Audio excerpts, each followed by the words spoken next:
Hi అండి, welcome to lashes world. ముందుగా అందరికీ ఉగాది శుభాకాంక్షలు అండి. షడ్రుచుల సమ్మేళనంతో ఈ ఉగాదిని అయితే జరుపుకుంటాం. మరి అటువంటి ఉగాది 2026 సంవత్సరంలో ఏ నెలలో వస్తుంది, ఏ నూతన ప్రేయర్తో ప్రారంభమవుతుంది, ఏ తేదీన మనం ఉగాదిని జరుపుకోవాలి, ఎటువంటి నియమాలను మనం పాటిస్తూ ఈ సంవత్సరంలో ఈ ఉగాదిని జరుపుకోవాలి, ఈ రోజున తప్పనిసరిగా చేయవలసిన పనులు, చేయకూడని పనులు కూడా ఉన్నాయండి.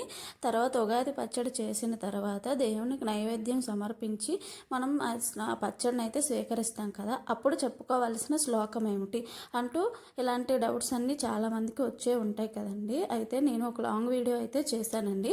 ఆ లాంగ్ వీడియో నా యూట్యూబ్ ఛానల్లో ఉంది, ఒకసారి చెక్అవుట్ చేయండి. నేను డిస్క్రిప్షన్లో కూడా లింక్ ఇస్తాను, ఒకసారి అయితే తప్పకుండా విజిట్ చేయండి నా ఛానల్ని. మీకున్న డౌట్స్ అన్నీ క్లియర్ అవుతాయని అనుకుంటున్నాను. ఈ వీడియో మీకు నచ్చినట్టయితే లైక్ చేయండి. ఈ వీడియో ఎవరికైనా ఉపయోగపడితే షేర్ చేయండి. నా ఛానల్ మాత్రం ప్లీజ్ సబ్స్క్రైబ్ చేసుకోండి.